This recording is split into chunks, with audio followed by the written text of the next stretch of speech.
और अब बात 21 दिनों से जारी रूस और यूक्रेन के युद्ध की।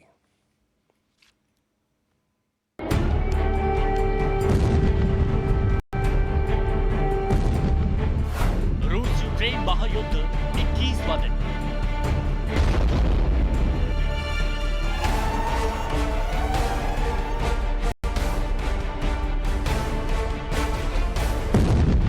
इंसानों का मिटा निशान, शहर बने शमशान।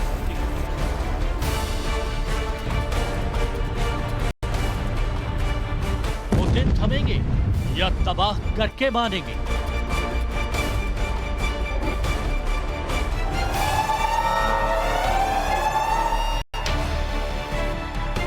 बम पर बम, यूक्रेन हो जाएगा खत्म।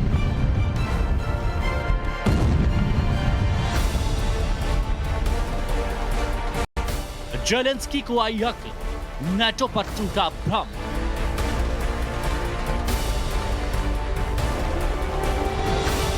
बात से बनेगी बात, कब होगा युद्ध विराम।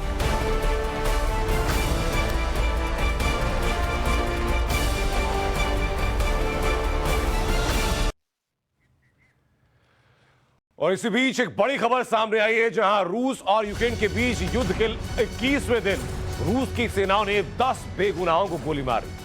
ये 10 बेगुनाह चेरनीहिव शहर में, यूक्रेन के चेरनीहिव शहर में खाने के लिए एक लाइन में खड़े हुए थे। कीव के अमेरिकी दूतावास के हवाले से यह खबर सामने आई। ट्वीट भी आपको दिखा रहे हैं जो यूएस एम्बेसी कीव ने ट्वीट किया है। इसके मुताबिक रशियन फोर्सेस ने 10 लोगों को मार दिया जो कि चेरनीहिव शहर में खाने की लाइनों में खड़े हुए थे। उनका कहना है कि ऐसे हॉरिफिक अटैक्स को, ऐसे जघन्य अपराधों को रुकना चाहिए और हम ये उम्मीद कर रहे हैं कि जल्द से जल्द इस बारे में ये जिम्मेदारी तय की जाए रूसी सेनाओं की।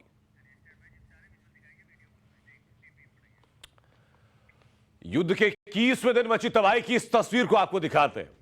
यह तस्वीर जरा आप देखिए, वो तस्वीर देखिए, महज 45 सेकंड की तस्वीर है और इस वीडियो को रूसी रक्षा मंत्रालय ने जारी किया है। ताबड़तोड़ हमले यहां हो रहे हैं, लड़ाकू विमान एक के बाद एक मिसाइल दाग रहे हैं। रूस की मिसाइलों ने वेयरहाउस को निशाना बनाए नेस्तनाबूद कर दिया। एक के बाद एक हुए धमाकों में वेयरहाउस पूरी तरह से तबाह हो गया। सिर्फ 45 सेकंड की विभीषिका है ये। सोचिए, हर 45 सेकंड के अंदर अगर यह विभीषिका वहां हो रही है तो पिछले 21 दिन से युद्ध भूमि में यूक्रेन का क्या हाल किया, यूक्रेन में क्या तबाही मचाई है रूसी सेनाओं ने, और उसकी हाल ही की बानगी आपको दिखाई, आपको बताई चेरनीहिव से, जहां एक खाने की लाइन में 10 लोग खड़े हुए थे और उनको रूसी सेना ने मौत के घाट उतार दिया। लेकिन हालात यह कि एक तरफ ना जेलेंस्की झुकने को तैयार है और ना ही पुतिन मानने को तैयार है।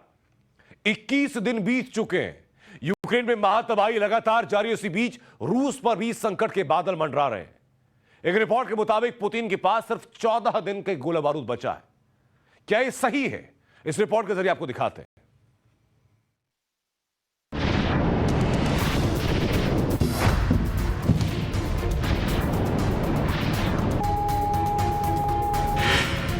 रूस यूक्रेन के बीच महायुद्ध जारी है। 21 दिनों से रूस की तरफ से यूक्रेन पर हमले हो रहे हैं।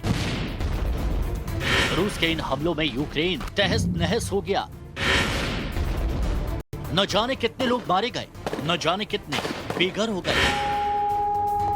युद्ध का नुकसान सिर्फ यूक्रेन को नहीं हो रहा, महाशक्ति रूस के भी हाल बेहाल हैं। लेकिन 3 हफ्तों के बाद भी महायुद्ध के खत्म होने के आसार नहीं लग रहे।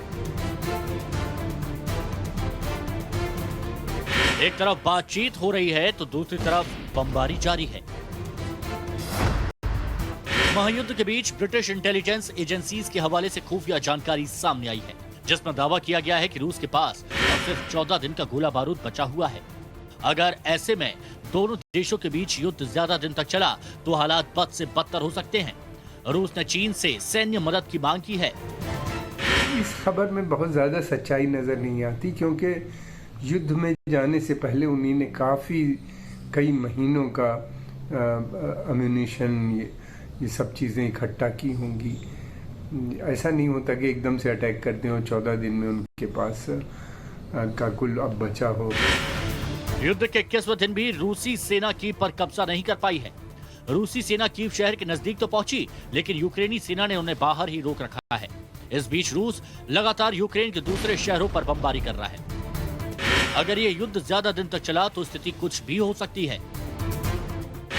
ये जो युद्ध है फैल के दूसरे बाल्टिक स्टेट्स में फैल सकता है, ऐसा लगता है कि वहाँ भी जा सकता है। और अगर वैसा होगा तो फिर मैं समझता हूँ कि नाटो के जो मेंबर भी हैं उसमें से बाल्टिक स्टेट अगर वहाँ पे फैलता है तो नाटो का भी इंटरवेंशन हो सकता है। चाहकर भी अपनी पूरी सेना तैनात करने के बाद भी यूक्रेन को हर तरफ से घेरने के बावजूद रूस इस महायुद्ध को जीत नहीं पाया है। रूस हताश है, रूस निराश है और अब रूस के इस हालात पर संयुक्त राष्ट्र के महासचिव एंटोनियो गुटेरेस ने चिंता जाहिर की है। एंटोनियो गुटेरेस ने कहा कि रूस ने अपने न्यूक्लियर फोर्स को अलर्ट पर रखा है, यानी दोनों देशों के बीच चल रहा महायुद्ध कभी भी प्रलय ला सकता है। दुनिया में 9 देशों के पास परमाणु हथियार हैं, इनमें रूस और अमेरिका के बीच टक्कर है। आंकड़ों के हिसाब से रूस के पास अमेरिका से ज्यादा परमाणु हथियार है। रूस के पास 6,256 तो अमेरिका के पास 5,550 परमाणु हथियार हैं। न्यूक्लियर ऑप्शन तो सबसे आखिर का होता है।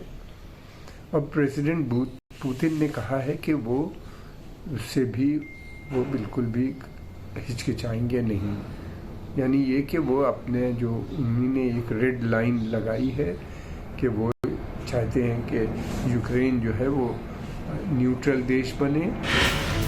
एंटोनियो गुटेरेस के इस बयान से साफ है कि अब संयुक्त राष्ट्र को भी परमाणु हमले का डर सता रहा है। संयुक्त राष्ट्र को ये डर है कि अगर रूस के गोला बारूद खत्म होने की खबर सच है तो फिर रूस जल्द ही कोई बड़ा कदम उठा सकता है। वो बड़ा कदम केमिकल अटैक या न्यूक्लियर अटैक भी हो सकता है। साथ ही यूरोपियन काउंसिल के प्रेसिडेंट चार्ल्स मिशेल ने भी आशंका जाहिर की है कि अगर नाटो इस युद्ध में शामिल हुआ तो न्यूक्लियर वर्ल्ड वॉर होगा। इससे पहले रूस दुनिया भर के देशों को धमका चुका है। पुतिन साफ कह चुका है कि यूक्रेन के मामले में अमेरिका या नाटो देश आए तो उसे गंभीर परिणाम भुगतने होंगे। ऐसे में अब ये महायुद्ध कब खत्म होगा ये तो कहा नहीं जा सकता, लेकिन जब तक रूस कीव पर कब्जा नहीं कर लेगा तब तक रूस पीछे नहीं हटेगा, ये बात तय है। Bureau report, times now Bharat.